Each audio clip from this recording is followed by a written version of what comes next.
advise for your athletes? Oh, it's so awesome. Right I love away. that question. Yeah, go ahead. So pretty much what we do, the research came out, because I used to actually be worried about it like when I first started training a few years back. But all the research pretty much shows now that you can really lift any type of weight. But honestly, even just doing body weight stuff starts that weight bearing type deal right off the bat.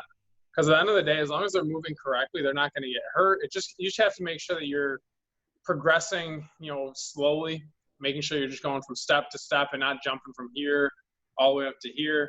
And if you take the slow steps and you do body weight work to start, and then once they're moving really well, you start to add a little bit of weight, there's no issue. So it's great. I have this, I think she's 8 now. I think she was 7 when she started.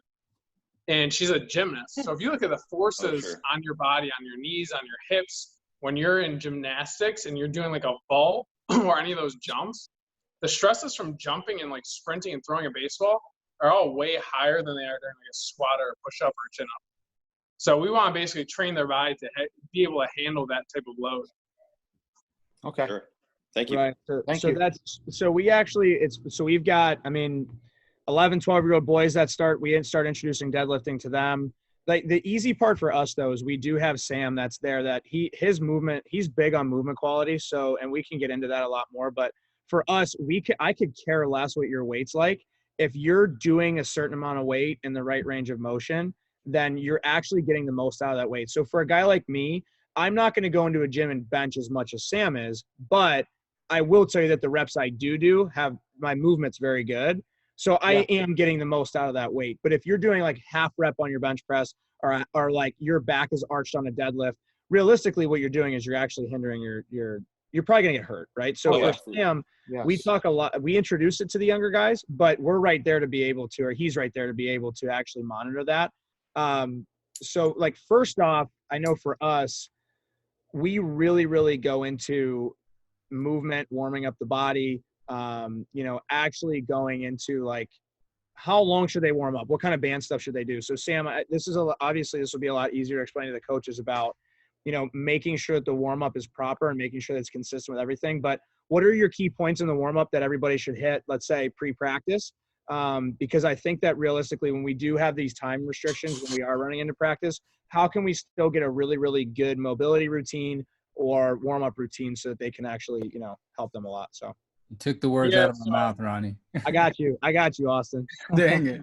Go ahead, Sam. Sorry. The first component's going to be just that general blood flow. Right? Because if you have a high energy or high core temperature and you have that general blood flow, your range of motion is going to increase. Which everybody knows, injury risk is going to get lower. But I think one of the biggest things on that topic that people don't really see is your nervous system actually gets like activated. So you're actually going to be more powerful. You're going to jump, higher. You're going to throw harder. So not only are you going to be at less of a risk, but you're actually going to perform better. So one of the best things you can do is just do a really good warm up where you're getting that blood flow, and then you're trying to take the body through a ton of different motions.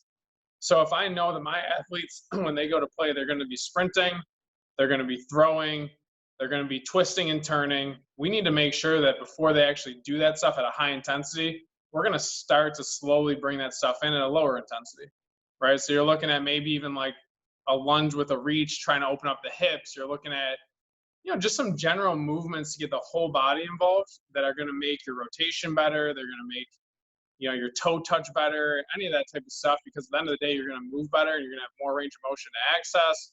But then again, your nervous system is going to be more engaged. You're actually going to be more powerful too. So a really good warm up, you might do like, if you're a big fan of jogging, you might do like that jog down to like a foul pulling back. I wouldn't make it too long. Once you get back, you're going to go through a dynamic warm up. So if you guys don't do that, it's pretty much like, we'll say 10 movements, and you're going to start with, the easier stuff, the less intense. And then you'll move to more intense, high impact. Eventually, I like to end with a few sprints because they just get your body like alert. They get you going. So it's just a really good way to do it. And then make sure when you're throwing, if you're doing like J-band routine before getting into throwing, it's awesome. Anything for arm care is fantastic and just moving really well. And if you guys do any type of individual work or have like a strength guy with you, you might be able to look at somebody who has maybe a limited range of motion in their shoulder, and you might include something to get that range of motion back before they go into throwing, right? But the biggest things I'd say, you gotta get that general blood flow. Then you just want to take them through a bunch of active stretches, so you're not just sitting and holding one position. When you do that, that actually lessens your force. It decreases force production. So if you sit and hold a stretch for 30 seconds, 2 minutes, you're actually going to find for potentially up to the next 2 hours, your force production is going to decrease. So you don't want to do that. That type of stuff might be used after. But in the beginning, you just want to do active movements, 10, 15 minutes, get them going, and just make sure you're getting their body moving in a ton of different ways. So I deal with, and I get this question a lot. And I think that this is big. And you mentioned on this in the other session was, I think that a lot of young kids have a really, really big issue with stability. So, and we can talk a lot about stability with a lot of things, but to make it very simple, we need to just touch on that a little bit. But for instance, like lunging, reverse lunging, I think personally is the single most effective thing to do for a baseball and softball player, only because we're doing a lot of stuff that's bracing one leg. So like, for instance, when you're a baseball pitcher and you drive down the mound, you actually get to pretty much a lunging position that you have to work through with your hips. So if you're not able to stabilize in that, then balance-wise you fall off, control-wise you fall off. And what you see is that if you actually leak, so I'm a right-handed thrower, if I leak to my left side, my right arm's going to come out, all because of an instability with my hips and my core. So for us, like the big thing that we talk about a lot is, I think that, and this is just the way I feel about it, Sam can go into it more, but my feeling on it is if I can teach an athlete to actually stabilize within their hips and their core, I actually think mechanically, because I'm not big on talking about mechanics all the time, but I think mechanically that actually cleans up a lot of stuff.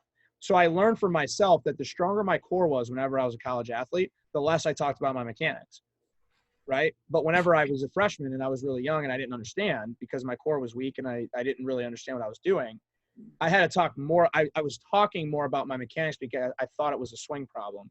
But realistically, it was just that I didn't have the ability to stabilize my body where I needed to. When you see a lot of athletes that are lunging forward, falling off balance and leaning over the plate, like in my opinion, that is a lack of hips, like a lack of hip stability, maybe some internal and external rotation stuff, and a lack of core stability. So if they can actually brace themselves, and we used to talk about like activate and stabilize your core. So we would actually flex sometimes when we would hit and then take a swing because that would actually keep me in one place. That taught us not to lunge. But to simplify that for you guys, I think that actually creating some type of stability warm-up where you're doing lunging, like forward lunging with a twist or reverse lunging with reaches, I think that's big to get them to actually open up those hip joints. So then what you'll notice is when they sprint and when they do any ground ball work, like he was saying, or they do fly ball work, they're able to actually open their hips up a lot easier and they can get to balls more efficiently because we already activated that and opened that up. Where like if we're in a time crunch and we show up to practice and we just kind of have to get into it really quick and we rush through that, you're going to notice that for whatever reason that day, you're going to see that your shortstop doesn't move very well. So I noticed for myself, like I wasn't a very fast, straight sprint athlete, but I was very good laterally. The reason why is because I was able to, like whenever I do my warm-up, my hips opened up. So I noticed that when my career was over, the reason why I was able to laterally move was because I had very good rotation in my hips and I was able to open those up and I was able to move. But the reason why I wasn't really fast in a straight line was because my legs just physically weren't strong enough to make me faster, right? I didn't have enough power and force behind my legs to be able to move me. So that's kind of what I learned about myself. And I know Sam can go into that a little bit more, but Sam, what are we doing at the Performance Center that's helping with stability with the younger kids? Because I know that's such a big deal. So to give you guys a good example, I actually was on one of my teams that I'm working with. The one guy reached out to me. He's a 13 to 14-year-old kid, and he was having some shoulder pain. He was looking for some stretches, right? I don't want to give out stretches to somebody who I don't know what's going on. So I've never met this kid. It was only like an online program, if you will. We didn't even do an assessment because it was all right to the team. And I basically just got on a FaceTime call with him, and we looked at some movements, and there's two huge things that popped out, right? So he was having shoulder pain going up, and then when he went out to the side. And basically we found his lunge was absolutely terrible. So if you put him in a lunge position, not even going like forward and backward and stepping, but if you just get into a split squat and you're just going straight down and up, his hips were like here. So you have one hip way higher than the other. There's no stability. They're wiggling. You couldn't stabilize at all. And then the second piece, and this is actually what ended up helping his shoulder a little bit, is and I'm a huge believer in this, is crawling. And it sounds so stupid, but if you actually do a controlled crawl where your knees are just a hair above the ground and you're working on pushing with long arms, see your serratus involvement here, which is a really, really important muscle to provide good shoulder blade movement. And we did that, and all I had him do was crawl back and forth, and it was wobbly. There was, a real bad technique to it, but he was trying. And he got out of it. And just from doing that, his shoulder pain went down from, I think he said a 7 to a 3, and from like a 5 to a 1 in both the ranges of motion. So it went down significantly. And all of a sudden, he could actually brace his core a little bit. So crawling, if you guys do it with younger kids, you can put a cone on their back and see if they can crawl, let's say 15 feet without the cone falling off. And most kids can't do it. Like most kids, even my older guys, even my 16-year-olds, if you have them do it, usually their hips are going, crazy and they can't stabilize. So we're actually looking there at shoulder stability, which is huge. We're looking at core, so we're looking at like your abs, we're looking at obliques, and then we're looking at hips and even quads when you crawl. So I'm a huge believer in crawling as a big one, but even like your basic planks, your side planks, can guys do it? Can guys stabilize? And can guys actually engage their abs? Because a lot of times when people do planks, they have no ab involvement whatsoever. It's just the lower back, tightening up on them. So just making sure they're doing that stuff right, where they can actually feel their abs engaged. And then eventually progressing that to like a push-up. Can you do that and do a push-up at the same time, right? Because that pretty much is what a push-up is. So those are the biggest things that we look at for core stability. But I'd say if I had to pick one movement for core, it'd be crawling, because most kids can't do it. There's a ton of different variations you can do with it. It can be a great warm-up for kids just to have some fun. But again, most kids can't do it. It's a nice competition too. Right. I like that a lot. And I notice even for some of the guys that like for us at Hot Corner, we're actually in the process of doing this huge transition where every athlete that comes in for any type of session is going to have to go through a specific warm up. And the one thing I notice with a lot of kids is and this is kind of in depth, and I think this goes on to the stability piece a little bit, but they have a really, really hard time separating their lower half and their upper half. And I think it's because everything is just combined when they rotate. Right. And so, I mean, we're going to get a little bit technical in this a little bit, but like, when they go to rotate their body, it seems like the hips and the shoulders all rotate at the same time. And I think the reason why is because number one, there's a lack of strength in there. And I think number two, there's a lack of mobility in there. So our big system that we use is trying to create as much athleticism within their body as we can. The cool thing with Sam and I is we're polar opposites. So he's more on the stronger side of things with a little bit of a lack of flexibility, and mobility, which he's worked on a lot. Where for me, I'm more of the mobility, flexibility guy, but lacks strength. And what we noticed is that him and I, when we were actually at the peak of our playing careers, our power output was identical, right? And sometimes I would even hit the ball harder than him because my body flew. It was more fluid. And so what we realized is that honestly with Sam, now that he's more mobile, he's actually way more productive in a cage setting or when he's hitting and BP stuff than when he wasn't. And it's all based on being able to move properly. So Sam, go into the three things that we look for. So like number one, moving well as a human. Number two, as an athlete. Like go into that a little bit and just talk a little bit why we talk about it like that and kind of what our goal is with those three steps. Yeah, so we talk about moving well as a human first, and then moving as an athlete second, and then moving as a baseball player. So the first things first, I want to know, can you move like any Joe Schmo out there, right? So can you do a squat? Can you hinge? When I say hinge, if you guys don't lift, it's looking at, can you hinge at the hips? And that's huge, really important. A lot of coaches talk about that from the hitting perspective, basically being able to hinge into your hips a little bit so you can utilize your glutes. Your glutes are super powerful. But we're looking for squats, we're looking for hinge, we're looking for a lunge, we're looking for some type of push-up that you can stabilize with. I love to see guys that can do chin-ups. And those are kind of like the bases for our strength. But outside of that, as far as movement goes, especially for baseball players, I want to make sure every athlete can reach up over their head without arching their lower back. And what you'll see a lot of times, they'll go to do that and the elbow will bend, something like that. So to me, that shows me when they actually try to get into layback, like they're throwing a baseball, they're going to have a tough time because there's no extensibility of this tissue here, which is going to be really limiting and potentially even like an injury factor. So we're looking basically, and I do that with even adults that I train too, because I'm not going to give an adult an overhead movement if they can't get into this position, right? So if you guys work out at all and you guys do any overhead movements, if you guys get into this position, it's going to make it a lot easier. You're going to be stronger and you're actually going to feel better. So we're looking to make sure that you guys can move, number one, as an athlete, just like anybody else out there, right? Just like those basic fundamentals. From there, can you move as an athlete? So we're looking at being able to run. We're looking at jump, and not just forward. but we're looking at, different movements. So the issue with baseball a lot of times, as far as, one sport athletes, is you rotate to hit, you rotate to pitch. Outside of that, a lot of movement is just straightforward, right? There is some side-to-side movement, there's some twisting, some turning, but a lot of it is just plain forward. So for athletes who play like basketball and football, who have to have these quick turning rotational movements often too, they're actually going to be more athletic, and they're usually going to be able to adapt to movements on a baseball field a lot better. So we're looking to see if you guys can move, not necessarily just in the forward, and backward motion, even twisting, but can you move athletically in all these different ranges of motion? And then from there, then we're looking to see, okay, what can we do to maximize you as a baseball player? And obviously, like at the higher levels, you might be a little more focused on that. But for youth guys especially, we're looking at, I need to make sure you guys can move really well, and I need to know that you guys know how to move, right? So if you're trying to hit, do you know what it feels like to actually get your hips engaged? And a lot of times we can teach that in the weight room. So it works really well that we can teach a lot of stuff in the weight room. So when you guys go to actually hit, now all of a sudden you guys can actually utilize your hips. Like for me, I played college baseball with Ron, and I had no idea how to use my hips. I was a strong dude. I was one of the strongest dudes on the team as a freshman. And I had literally no power because I didn't know how to do anything. I didn't understand how to use my hips. So when I started to learn more, and I started to learn that I need to work on power production, not just strength, and I need to work on movement because right now I move like crap. All of a sudden, my power production went way up. My vertical flew up. I literally went from barely touching the rim to like dunking. And my speed flew up.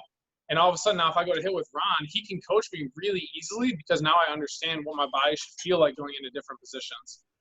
And I think that one of the biggest takeaways I have from it is just the coachability of it. Because if I can teach you how to move your body, when you go to work with your sport-specific coach, all of a sudden you're actually going to be able to understand a lot of that stuff a lot easier. So it makes that relationship a lot easier. And that kid can now kind of troubleshoot his own body. Like if he doesn't feel his hips working when he's swinging, he can, basically troubleshoot his own swing instead of needing to go to a coach. Where if you don't understand how to use your hips and what that feels like, you can't really troubleshoot because you don't even know anything's wrong. And that was me. Like my whole college career, I had no idea that I wasn't using my hips at all until I started hitting with Ron. I understood what my hips felt like when they actually did work. And now all of a sudden I can troubleshoot if I don't feel that happening. And if I can just from a skill side of things, because I know a lot of us, being baseball and softball coaches, like most of the time we're focusing on skill. I do skill 99% of the time with me. And the one thing that I noticed is when Sam and I systemized this whole thing and we kind of changed it from, I was all skill all day. And then if you wanted to work out, you had to go find a place to work out on your own, right? And what happened was we were plateauing athletes so often because there's only so much that I can do with you. And I know you guys probably deal with that a little bit too, where you look at an athlete and you're like, okay, I know there's something wrong, but you hit the ball really well. You have a decent arm. Your glove's okay. You have decent range. And if there's a ground ball, like for softball players, the ground ball in the 6 hole, there's a chance that you leg it out. But what's missing? And that's where, like, for me, it was just a huge eye opener for myself because we were getting athletes that were actually getting to college to play, but like I didn't really have a ton of high school draft picks, not a lot of guys that were going to big schools. And that's kind of what our focus was because we don't do teams, right? So it was really how can I provide as much value to these kids as we can. So when we changed it to move well as a person, move well as an athlete, then be a skilled athlete, we actually saw the skill part of it skyrocket. So now we're getting kids that in 1 year, they're changing the whole landscape of their playing careers because they're throwing significantly harder in 6 to 8 months. I had a freshman that went from 71 miles an hour to 84 miles an hour in a year, healthy. He went to Sam 3 days a week, and he gained 35, 40 pounds, and now he's throwing gas. And the reason why is because I can't create more rotation on a baseball if you're just not physically strong enough to be able to do it, and if your arm doesn't work that well. So. And then going to our first point is I want you to work well as a person. Like if you just genuinely can't reach your arm overhead, well, then I can't actually expect you to be able to throw a baseball hard because I'm worried about you as a person first, right? So realistically with all of our athletes, and especially in baseball with pitching, like we override our athletes all the time with pitching stuff because we're trying to win tournaments. And a guy that's really good, we ride them, right? And I was one of those guys. When I was in high school, my coach, he threw me all the time. But like if we can help you move well as a person, then when you stop playing the sport, then what ends up happening is you're still going to have that same work ethic, that same drive. You're going to have that feeling of being able to move well as a person, which I think is super valuable. And you feel better. Like, I know for me, like when I wasn't working out, like I would wake up in the morning and my back was sore, my legs were sore. But as soon as I got back in the gym, I feel 1,000 times better every morning when I wake up. I just feel stronger and better as a person. And then moving into being an athlete, and I've talked about being an athlete 100,000 times in here, but being an athlete is so important because, like Sam said, you can adapt. Like if I have a conversation with an athlete about, hey, like, you know, you're spinning off the baseball and your hips are kind of turning, not driving. If they don't understand that and they can't feel the difference, then that's not actually a skill issue. Realistically, they just might not be able to feel the movement yet because they've never done anything to get them in that position to do it. So for instance, that 30-ounce bat that they're using might not be heavy enough weight for them to actually learn to load their hip up. So we may need to throw a medicine ball that's 15 pounds in their hands and have them brace that and actually use that in a setting to generate power. And then once they know how to use their body, we can really hone in on their skills, and we can do that pretty quickly. You know, I've spent the last 6 years working with younger kids on how to develop them skill wise. And what I've noticed with them is I can only do so much because some of them can't balance themselves, and it's not their fault, but they can't balance because they just aren't physically strong enough to do so. And so whenever they learn to brace themselves and actually stabilize their legs and have some core strength, we get more out of them from a skill perspective. So Sam, like what are some med ball stuff that you incorporate in your warm-ups? Because I know for coaches, like especially that are running teams, we can't just get into the gym 24/7, right? Like I know that's tough. You can't do 3 days a week in the weight room. I think this is where we can provide the most value to them, especially on like some of the non-negotiable stuff. But we talked through a little bit of the warm-up. We'll go into really in depth in the warm-up tomorrow. But what are some like med ball stuff? What are some basic daily things that we can do with our teams that maybe don't cost a ton of money, but, you know, can help them kind of get stronger throughout the course of a winter, especially if we're not paying for, you know, a strength trainer at our place? Yeah, so number one is sprinting, 100%. If you guys can get your athletes to sprint with or without you, you know, 2 to 4 times a week, it's an absolute game changer. If you guys are, especially if you guys are in the heat of, maybe not this year, but, you know, summer baseball or fall ball, if that happens or whatever, and you're playing a lot of games, even if you just throw a few sprints into every warm-up, it's going to make a huge difference. So a lot of guys who sprint, even right now, obviously with this quarantine, I have a lot of athletes who don't necessarily have access to the weights that they did. So for me, the biggest focus is doing that sprint work because you're basically going to be working on the high motor neurons, and you're going to be working on that high motor function. So you're going to be able to develop strength and power still. So sprinting is absolutely huge. And honestly, if you guys haven't sprinted a long time, I know for me, if I don't sprint for a really long time, because I'm not an athlete anymore, when I sprint again, my abs will be sore. So like you're not actually only developing speed, but you're actually going to get stronger. Like your hamstrings, your glutes, your abs, even like potentially your upper back from getting your arms swinging. You're probably going to be working a lot. So sprinting is the biggest thing you can do. Outside of that, I love med ball stuff. I like med ball stuff for power work a lot. And that's really, I mean, if you can do any type of rotational power work, it's fantastic. Once in a while, we'll do some overhead stuff too, just so I can teach you guys to use his lat when he throws instead of just his rotator cuff. So if I can get a nice med ball slam with like a 6-pound ball or a med ball throw forward, just making sure it's coming from the lat, it makes a big difference. Because if you look at high-level baseball players, they actually use their lat more predominantly than like amateur players. And they've done some studies on that, which is pretty interesting. So if I can get a guy to feel his lat a little bit and understand how to use that when he's throwing and when he's doing different overhead motions, that's going to make a big difference for him. And then as far as any type of rotational work, if you guys haven't seen, you know, shot puts and med ball scoops and these different drills, they're similar to hitting as far as the lower half mechanics. So we can work on lower half mechanics and then basically add that power component. But the med ball helps you feel it, which is huge. And then as far as like strength on your own during practice or anything like that, it can be as simple as just having 10 minutes at the end or something like that to add in just some body weight stuff. And it might not even be much. It might be like, okay, let's just get into a split squat position and hold it. But that might be it. Let's just do a plank to end it today. You know, and if you guys just micro dose it, so you guys do a little bit often, it makes a really big difference. It really depends on your situation. You know, if you guys have access to any type of weight room or anything like that, obviously that's great. But if you don't, just microdosing, so doing a lot of doing it often, but doing it just a little bit, makes a really, really, really big difference. It goes for push-ups, squats, you know, anything really. Right, and I'm actually going to share my screen here. I'm going to show it a couple times. we did a lot of med ball stuff with this guy's in the Twins organization who actually trains at our place. But so when we're trying to take baseball and we're trying to take strength and conditioning and kind of combine them, Charlie basically what he did was he gave me everything that they do in the Twins organization. He told me before this one to throw the ball directly to his back hip. And so when I threw it to him, he's basically getting to this separated position here. And what this does is when his front foot lands and his hands are back, this is something that they do every single day. And these are the kind of things that we do in our practice prep stuff.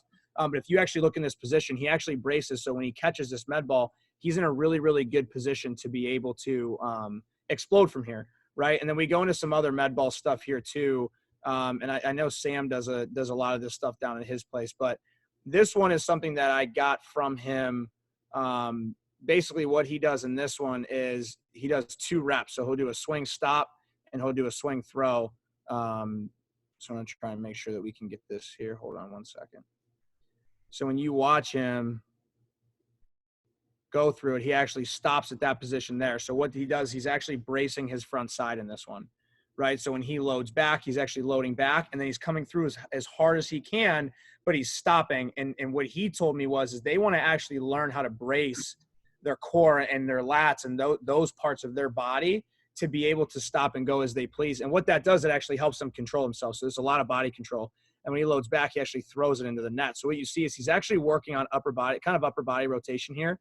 He's working on his core. So when you watch it in full speed, he's actually throwing it. So we do a lot of this stuff at our place pretty much every single day with some of our athletes. This is something Charlie and I do every single day in our work. It's what they do in the Twins organization.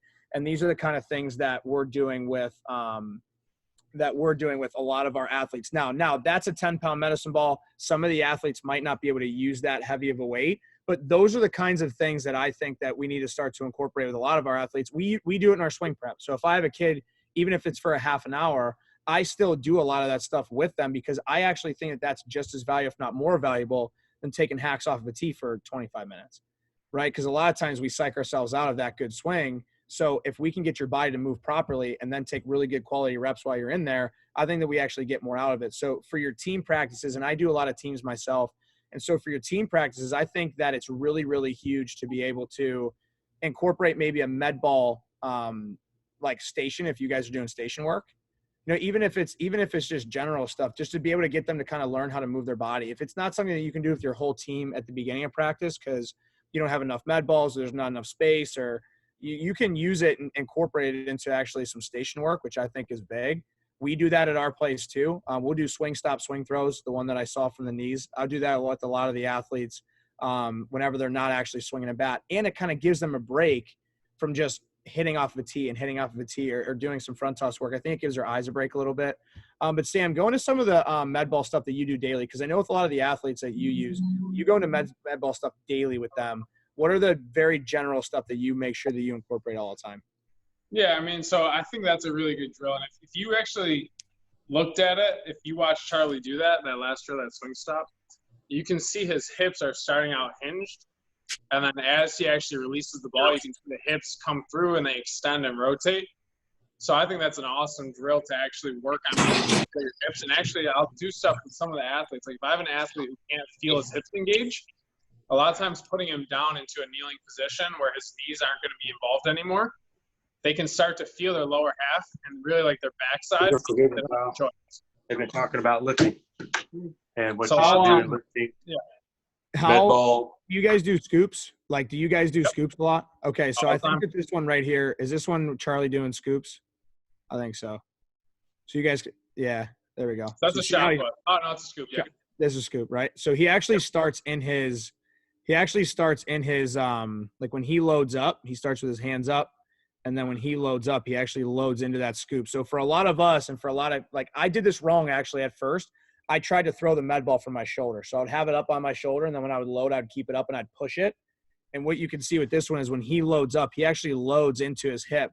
So the reason why he's so explosive, and he's hit the ball as hard as like 110 miles an hour in a game. He's like 5'11", 210, 215. He's a beast. But the reason why he's able to generate so much power is if you actually watch from this position, like his weight's back, the medicine ball is loaded, and then when he explodes, he actually physically comes forward. So he actually drives through and like really, really gets going. But if you can see when he finishes, he actually finishes in his swing finish. So if you watch when he gets through it, he actually finishes right at the end of where his swing would be, which I think is big. This is how we incorporate the skills into it. So if you actually look, it's not like he's over rotating himself and it's not like he's overdoing it. But when he does finish, he's actually finished in the position that he would when he swings a bat. So when he does, and Sam, you were talking about hinging. So like when he hinges, you can actually see in this position here that his chest is actually over top and his hip is back, which allows him to explode the hip. What I see with a lot of athletes hitting wise, and I know we'll incorporate the two, is that whenever they load and they actually stride, get their foot down, their body's straight up and down like a board. So when they go to rotate their hips, they're actually going to rotate their shoulders with it because there's no separation there. So incorporating the med ball stuff, especially like in the scoop, the one reason why I like this one so much is because it's going to force a hinge because the medicine ball is at his hip. And then when he goes to drive, he has to stay balanced at the end because he did hinge, right? Or for like, if he was just to swing his bat and he wasn't hinged at the hips, he might not be able to feel the difference, right, Sam? For sure. So I think that that's big. So med ball stuff is huge. I know for a lot of you guys, like I said, like a lot of us don't have access to getting into a gym. So I think that's big. What other stuff do you guys do? I know Steve put in here that they do some PVC stuff. Like what are some other things that you guys do for your warm up and some of the baseball skill stuff that we can transfer? As far as the warm up goes? Yeah, either that or just like actual like movement prep. Like when we're talking about maybe med ball is definitely for power, but PVC for movement. You know, what are some of those things? Like what are some of the things that you do generally? So typically the way, and it changes a little bit depending on the athlete, but as a rule, we typically do a warm up for our athletes. After the warm up, we'll go and do a movement prep. The movement prep is different for each athlete. So if I have let's say a younger athlete who really hasn't worked out before, that might be some core work, it might be some stability work, just because they just don't get it yet, right? A lot of times I will do like things like bird dog, and the reason is we just want to teach kids to separate their lower back from their hips. So can they actually stabilize it? Do they understand where their back is? A lot of what we do is really trying to get kids to understand what's going on with their body and where it's moving. So that's really that first phase, and med balls can be a really big piece of that. Because, you know, one of the things that you kind of mentioned is that hinge, again, on the scoop. And what you see with those kids who aren't hinging at all, the kids who are just straight up and down like a board, they a lot of times think of the rotations coming from like the torso. And it can't. If you're looking at a good rotation and any type of power, it needs to be derived from the hips. So any type of med ball drill that's going to focus on that's fantastic. And I actually do a lot of like the stops and starts too. We do them in all types of different positions. And one of the main reasons is because we want to teach an athlete to absorb a load before we actually produce it. So like for me, for instance, I strained my my left oblique, I think it was. One of my obliques. I think it was my left oblique when I was in college playing baseball. And I did it swinging. And for me, I never did anything like that. So I actually didn't have the strength to absorb that force. So if I can rotate really, really fast and produce a ton of power, if I'm not strong enough to stabilize and stop myself from rotating, I'm going to get into a bad position. I might even just have trouble actually getting to first base because I'm still rotating. So any drill where you're actually doing that type of stuff, I think is huge, like the stops and starts and that quick like power to stop, and can you actually absorb that load? So med ball drills are great for that. We'll definitely use PVC. I think, like, honestly, though, if you look at your deadlift, which I think is huge, like a Romanian deadlift, RDLs, you look at lunges, that stuff a lot of times will have a pretty big transfer. And when you get to more high-level athletes, you might get into it more nitpicky with drills. When I'm a youth athlete, like I just want them to be able to lunge. I don't really need them to be able to do anything crazy. But with like, let's look at one of my older guys. So he's going to college next year. Actually should be in college, second year Canadian senior. And when he does his, if you guys are familiar with like pitching mechanics, that front leg lead blocking, right? So that front leg being able to basically hit the ground with some power and push yourself back and stabilize. So for him, he couldn't really feel that and he was having trouble with it. So what we did is we put a band around him. We have that band pull him forward. And then I basically have him lunge forward. So basically the band's going to force him to go down really fast forward. And then he has to produce a ton of power to push himself back because now the band's pulling him too. And a drill like that, it's going to teach him how to, number one, what that feels like. Like, what's it actually feel like to push in that direction? because it's not really something you do otherwise except for maybe pitching. So it just brings more awareness to it. And then on top of that, we're actually training some strength to be able to do that. So after doing that for a little bit, now if you look at his lead leg blocking, it's perfect now. Right. So now it's moving on to other, mechanical inconsistencies, if you will. But for him, that's what it is. So every athlete's a little bit different on what they need, but there's a lot of drills you can do. I would say to start, just getting kids a base of strength and like, can you hinge at the hips, right? And you can do, there's a ton of med ball drills where you're producing power forward, just like a forward scoop. I don't know if you have a video of that. I don't for sure, but if you do something like that, we're just teaching people how to load their hips and then drive forward. And a lot of people don't know how to do that. Like a lot of youth athletes don't understand how to load maybe their right hip from their left hip. Like a lot of times it's going to be just both hips automatically. They don't know how to load separately. Well, that's going to be a problem if you're trying to play baseball and you're trying to produce power, because your power is coming from one hip. So a lot of that type of stuff is really beneficial. Any type of movement pattern, if you guys break down movements and see where your athletes are having issues, there's a lot of med ball drills that you guys can do to kind of work on those. And all you do is look at what's going on in sport. And if you have an athlete, again, who can't hinge their hips, let's get them to hinge their hips. And we're going to take their knees out of it. So we're going to put them down on the knees and just have them go forward. We're going to make it as simple as humanly possible. Yeah, so something like that. Yep, and then basically if you see him, he doesn't extend his hips at the top. So he actually gets into a really good hinge position, but then his hips up, there they go. They start to extend there. So it's hinge, he actually stops. no extension, hinge, and then, yeah. So you can see at different positions what we're looking for. And for me, we do drills like this, and I don't necessarily like as much rotation because I'm trying to teach a hinge. Right. I'm really looking to see at that top position, though, can the hips come fully through? And can they use that to actually produce power? Because what you'll see a lot of times is you'll see an athlete do a med ball drill, and their sequence will be just completely off, and they'll just try to muscle it with the upper half. So you have to make sure that when you're doing those drills, you're actually trying to get into the hip. I don't know what this guy's doing. I wouldn't worry about it too much. If you guys have questions with it too, I can take videos. I'm building up this whole exercise library for us, so I'll have these videos eventually. Right. So if you guys have any questions, I can get those out to you. I think I might even take that. I just don't have access to it right now. Yeah, I think that we have. But realistically, I think for a lot of for me at least, if I'm thinking about being a coach, it's just I don't know what you guys have in regards to strength and conditioning stuff like at your practices. I mean, honestly, I would invest a lot of time into it because I really do think that that's what's going to help the athletes perform at a higher level for sure. I just know that it's tough. Like I get that. We opened up a whole new section of our company to be able to do it. We saw a ton of value in it, but like from a team side of things, like I did the team thing for a while. It is so difficult to figure out how to do it. But if you can incorporate it, I think it's extremely valuable. It's changed our world. But again, it just creates better athletes, right? So at the end of the day, I think that just doing some type of power work, some type of hinge work is a big deal. And then each player is going to have their own adaptation. So for a lot of the younger teams, understand that I know that we want them to move really well, but there's just a chance that they actually can't do it yet. You know what I mean? And it's not their fault, but they're just not physically strong enough to.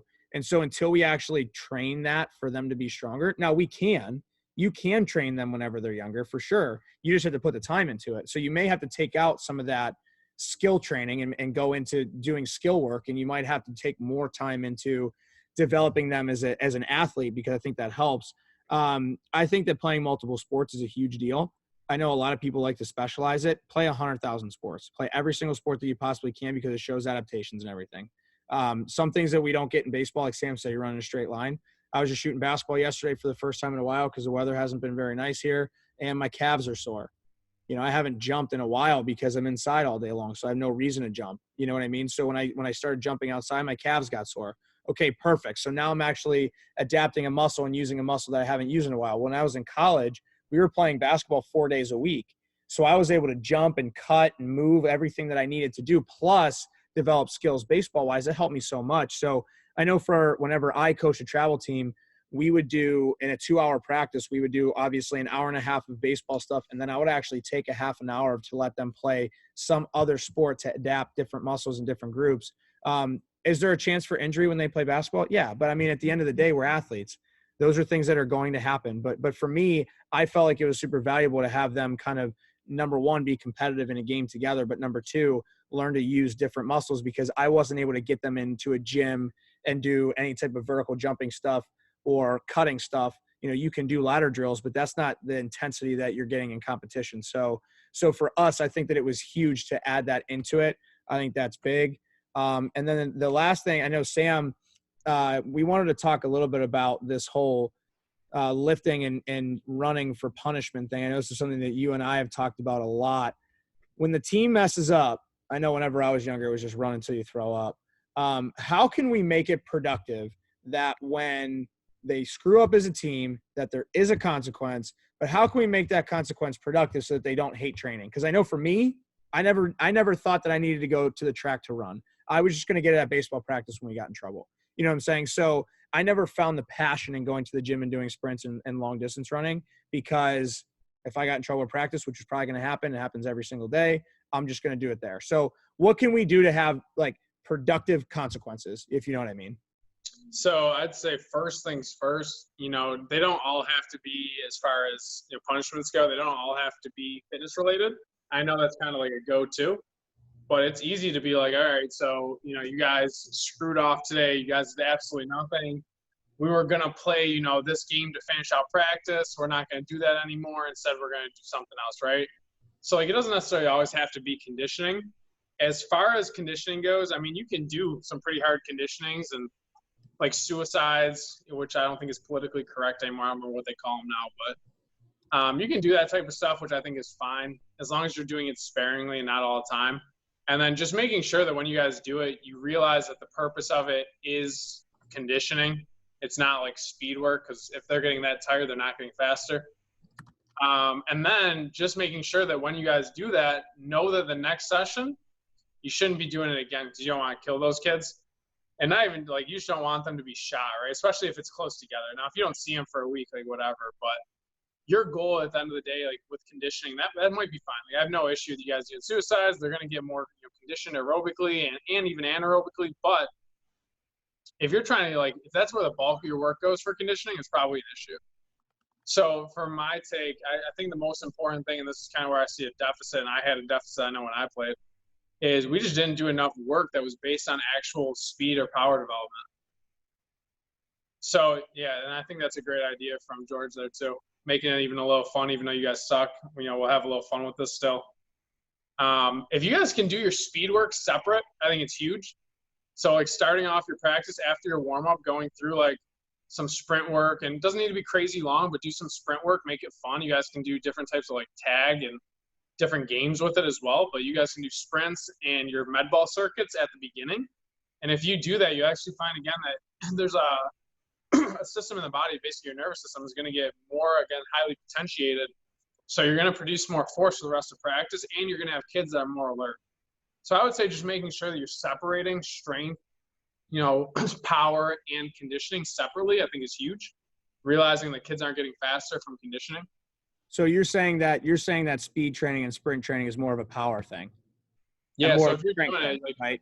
So just so that's clear, just so that's clarified, because I know a lot of it for me, like whenever I would run, I would sprint, and I thought that I was just getting faster, and like I was basically a track athlete, right? I had no idea. But when you're doing endurance running, that's more of, and we can get into this last, but the recovery piece of it, that's more of the setting that aerobic base for them is the endurance piece, right? Yeah, so I don't want to get crazy into it because I got a lot on topic. I was just watching this weekend, there was a recovery summit where there was there was like 20 different speakers from all different facets of strength and conditioning and physical therapy and chiropractics, and all these different people talking about different recovery modalities and how people should recover and kind of some of the issues they see.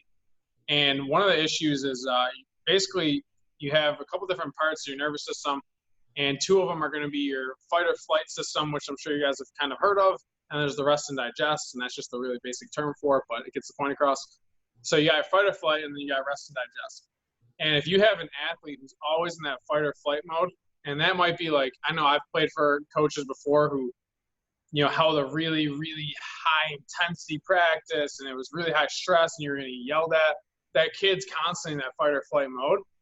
And what you're going to find is that usually kids are going to play better somewhere in the range between that fight or flight and that rest and digest. And every athlete's a little bit different on where they're going to fall in that spectrum as far as optimal performance. But most athletes aren't going to perform the best here. So if you have a kid even that you do that hard conditioning workout after a hard practice and you yell at them, the next day they're probably not going to perform as well just because their nervous system's shot. And some kids will, but you're going to have athletes that suffer just because the nervous system, if they're not getting enough sleep on top of that, the nervous system isn't going to basically recover well enough, and they're not going to perform that well. So you should have to make sure that you're modulating stresses. You know, again, if you're doing your speed and power work and you're chasing the adaptation of being faster and being able to produce power really fast, then you need to make sure you're recovering. So you can't get tired, because if you're getting tired, you're not going to perform as well. So I just on one of the presentations, was a great post on sprinting. And basically there was a study that showed two different athletes, and basically what they did is the one athlete had 5-minute breaks between each sprint, and a sprint's like anywhere from 10 to 40 yards. And then you're looking at the other athlete, I think they did 40 yards for the study. And then the other athlete did sprints, but he only had like a minute and a half in between sprints. And what you found is the guy with a minute and a half actually got worse every single sprint. So in the same amount of time, I think he did 10 sprints, he got worse every single time until all of a sudden he's dropped like half a second off the sprint. The other guy has actually either gotten better or stayed the same on all 5 sprints. So he did half the sprints, but he did 5 sprints at 100%. The other guy did 1 sprint at 100%, and the rest were like 90. So if you're actually trying to get faster, you got to make sure you're resting enough. So just making sure that you guys realize, you know, it's important to recognize like conditioning's fine again, and we'll talk about that more at another time too, but conditioning's fine, but just recognize that conditioning and speed work are not the same. They're not synonymous. That's big. And then I noticed, and this will kind of be the last thing before we wrap up, but I noticed that when they have a really good aerobic base, so basically like so you're basically saying run endurance training like probably 1 to 2 times a week and sprint 4 times a week, right? So yeah, so basically what I would do is as far as conditioning goes, it depends on the type of year, but usually like 1 to 2 times a week is good for most athletes. And ideally, those are sessions that are really slow. They're not fast at all. Your heart rate's in like 60 to 70% of your max. And you're just going to stay there for like 30 to 90 minutes. And you might even be able to do skill work in that time. Like I know me and you've kind of talked about brainstorm. So you might be taking like some different drills that aren't really skill intensive.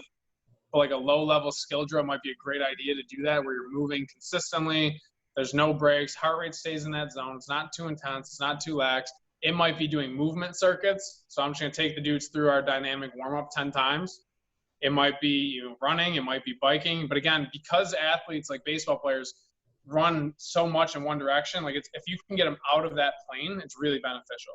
So if I can get an athlete moving this way and that way and diagonal and rotationally in their movement instead of just like 30 to 90 minutes of straight running, it's going to kind of avoid some of those negative adaptations of tightness and tension in their hips. So for aerobic training, you're looking like 1 to 2 times a week, and then sprint training, like 2 to 4 times a week. And really, the less you do per session, the more often you're going to do it, right? So if you only do a few sprints, then you should definitely do it like 4 times. But if you're going to do like 2 days pretty hard on, where you're going to spend 20 to 30 minutes sprinting, then you probably only need to do 2 days, maybe a third if you want it. Yeah, that's good. And I'm going to use a girl that we train.